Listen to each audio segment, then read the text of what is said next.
What's going on, YouTube? This is D Frank, and I'm up inside the house this time. So today I'm bringing you a video because, for one, it's been a while, and two, I have the Queen's car today, and we're gonna do some work to it. And I'm gonna take you and show you what we're about to do. So here we go. All right, show your world. Shaka on the beat, shaka on the beat, shaka on the beat.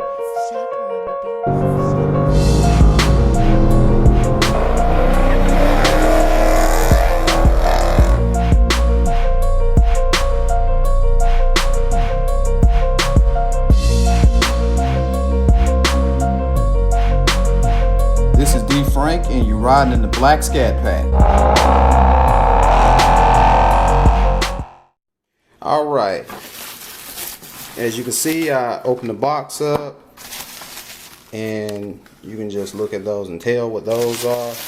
We're going to be changing the spark plugs today because the car is overdue. And if any of you guys have already had your spark plugs changed, you know, and especially if you went by the Dodge dealership, they like to charge an arm and a leg. So today, if you don't want to pay $300 to $400 to get them to change your spark plugs, and you're a bit of a do-it-yourselfer, but you never done it on this particular car before, and here you go. I got the tools. I got my spark plug sockets, some grease for the boots. Well, not necessarily the boots, the coil packs, anti-seize, and your spark plug gap. And for those who don't know, yes, you see 16 spark plugs. Even though this is a V8, this one has 2 spark plugs per valve. So we got 16 spark plugs. And yeah, we're about to go outside, and I'm going to show you what you need to do to get to it and everything. And I'll also explain how much everything cost for me to do this. Alabama is bipolar weather, but right now, you see a car. Yeah, y'all see it. This bright, pretty red thing. Gonna get up under this hood, and we're gonna see what we're working with, and I'll lay out the exact tools that you will possibly need.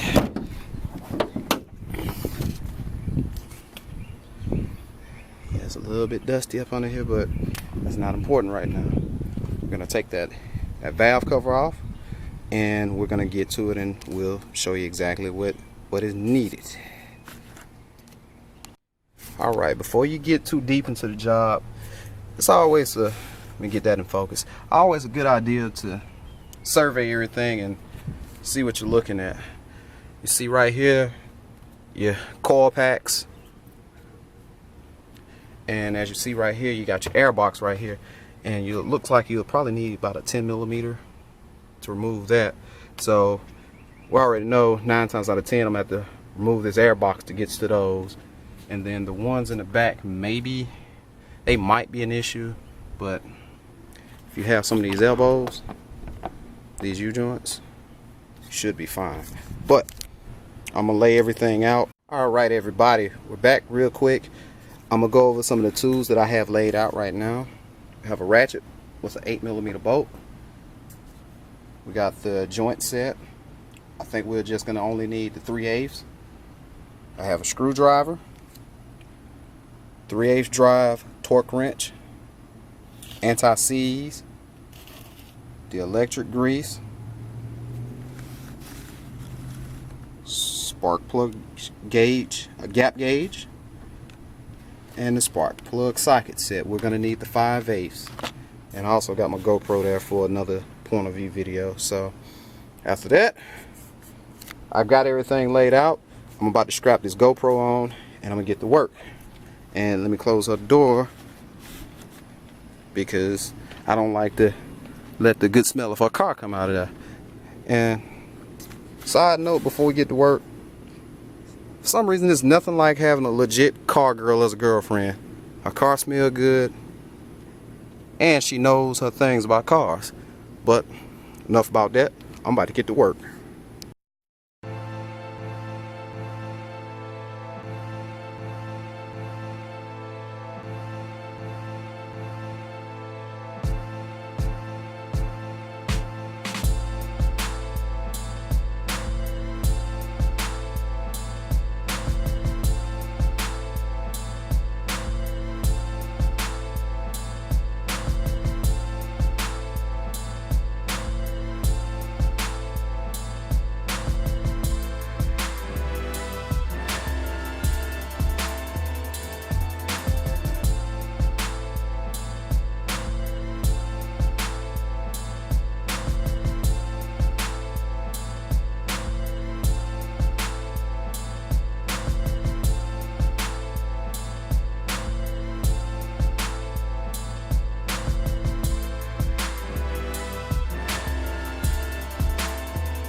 far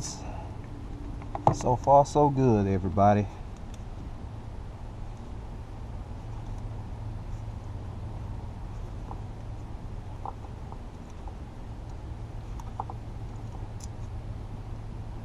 Got that done. So right here, you want to be very careful when removing these connections. You may not have to completely disconnect them, but it'll probably be best so you won't damage anything.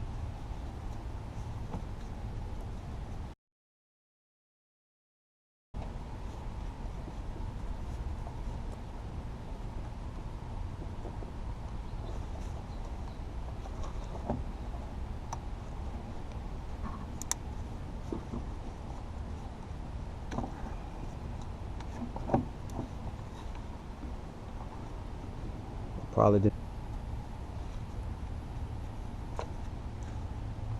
So you can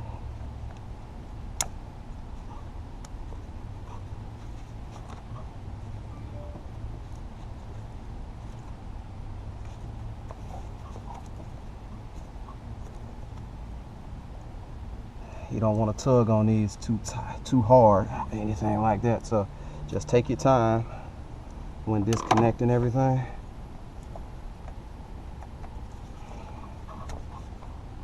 You should be fine.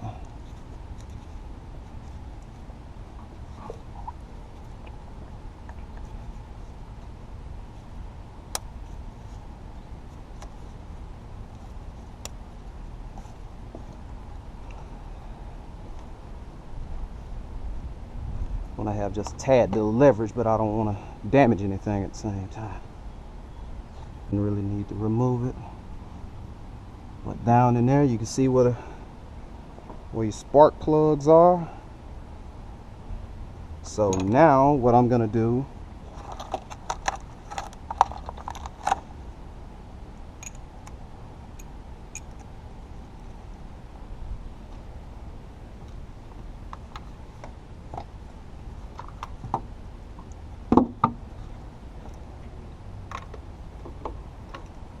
well, I'm gonna have to move the coolant reservoir out the way, and then I'll be able to move forward. So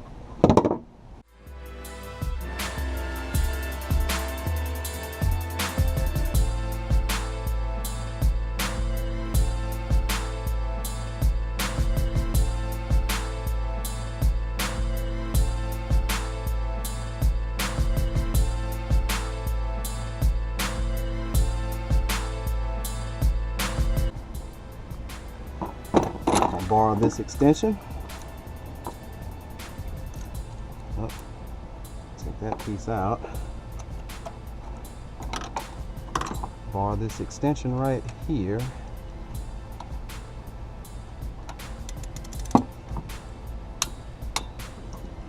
Make sure you got it going in the right direction. Just start gently unbolting. Just got to be patient. You should be fine.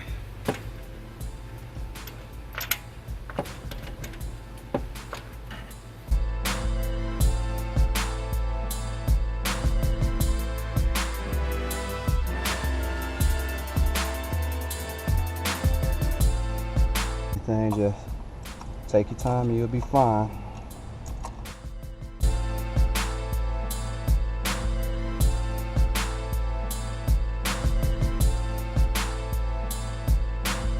Just like that.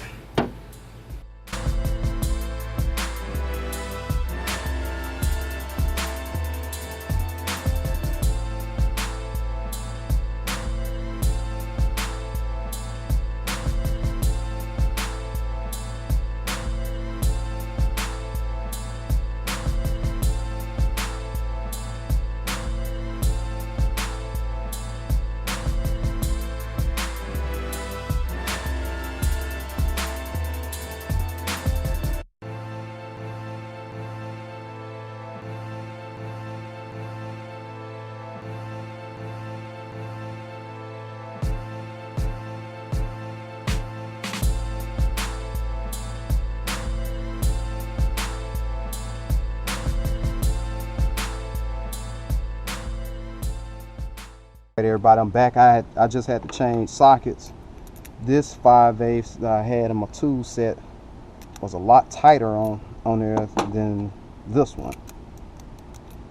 So I was able to get that out, and I just did for fun. What I just did was I got my gap gauge. I wanted to see how far the gap was off on this one. Ooh. Because I wanted to say the gap on the factory OEMs are supposed to be 0.43, and it's looking like on here it's around the same. Same with the other plug. So we're gonna go to the box, get a set of plugs out, get a plug out, and do everything in reverse order.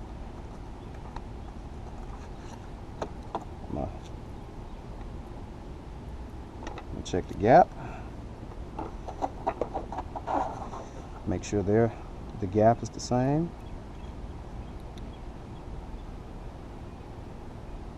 Which is. I'm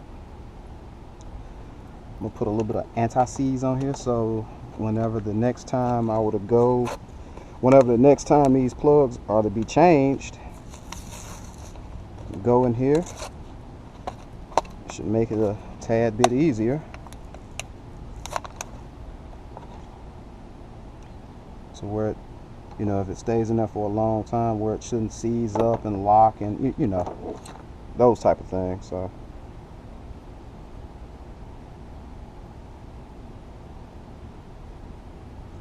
God damn it. I didn't want it to do all that. But you want to get your threads coated. Get a nice little thin coat.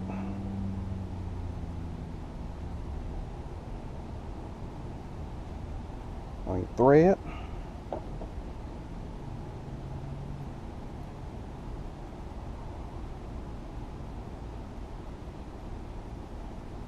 Because over time the heat and everything, especially if you don't change your plugs often,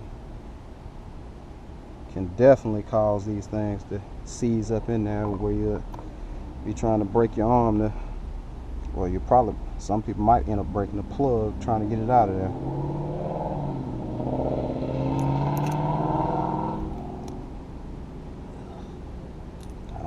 This gook all over my hands, which I already did. And now you gotta love working with tools. I'm trying to find there we go, the socket that I used to take it out. God, cut. God damn it! Where the hell that damn thing went to?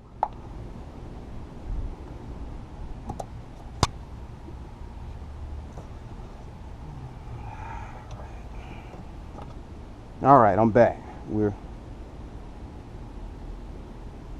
It wasn't supposed to do that, but we're back. Get that situated.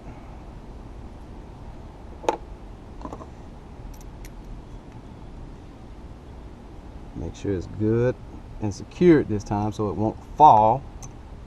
It almost fell, but almost don't count.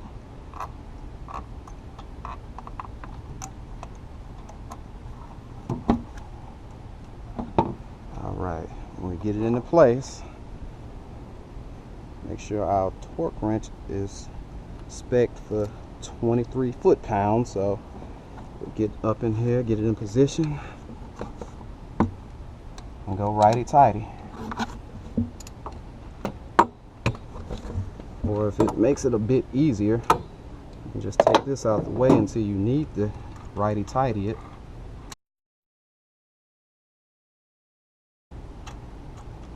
Want to make sure you get it in there good so you don't cross-thread it.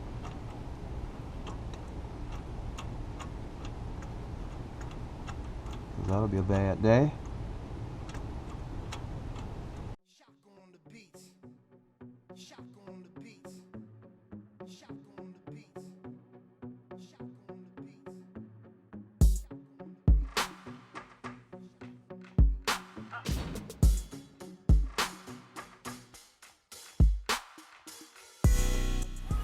All right, we got that spark plug back in. We're gonna take the drive and put it in the far left one, and then we're gonna put the coil pack back on and move on to the next one.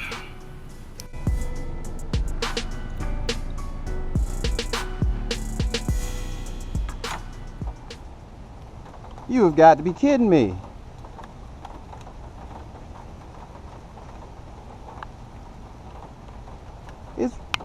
It's raining out here. Man, look. Y'all gotta be kidding me. You gotta be kidding me. The devil is beating his wife. It's raining. This rain just coming out of nowhere. Man, I can't win for losing. And just like that, the rain's gone.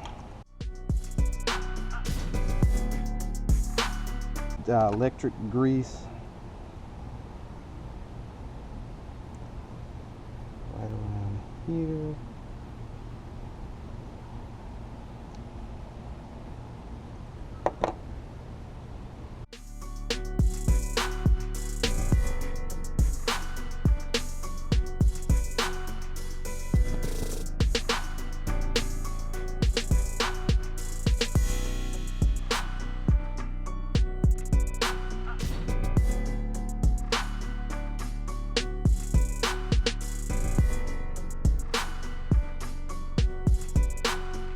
First coil pack back in place.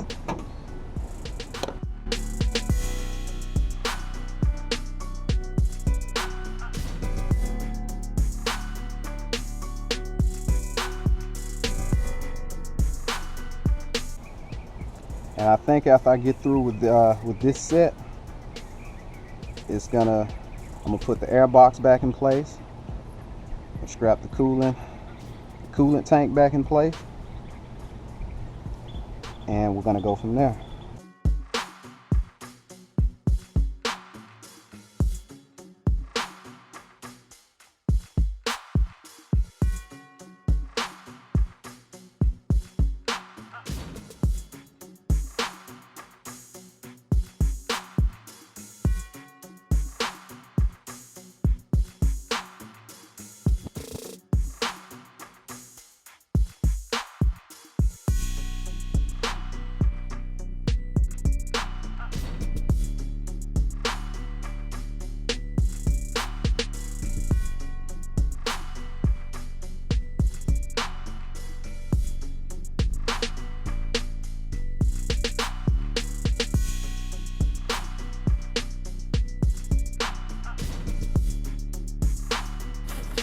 All the reason I'm coming back is because basically everything is the same once you get going.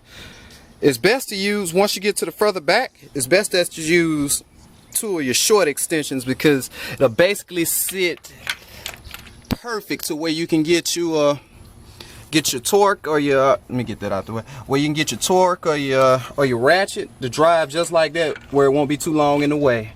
On the passenger side now, and as you see with the two short extensions, they work very well in tight situations, so I'm pretty much will more than likely use that for the rest of the way through. So that's I'm a pretty much just, that's pretty much it. So I'm gonna get to you when everything's done, and I'm gonna do a startup. Alright everybody, as y'all done seen before, I got all that muck and grime off my hands, and everything else on the car has been buttoned up, cleaned up. I'm gonna give it a quick start to make sure I don't have any check engine lights or anything like that, and we're gonna take it for a quick ride, and we'll see if any check engine lights come on or anything like that. So here we go. I'm about to buckle up right now. Hello, Ding Ding Pie. Hello to you too, Dashcam. So after we take a little bit of a ride, I'll probably get a queen a call and let her know how it rides, and also I'll go ahead and probably tell y'all the cost of everything. I'm gonna get copyright striked over here. All right, just gonna take a quick around the block.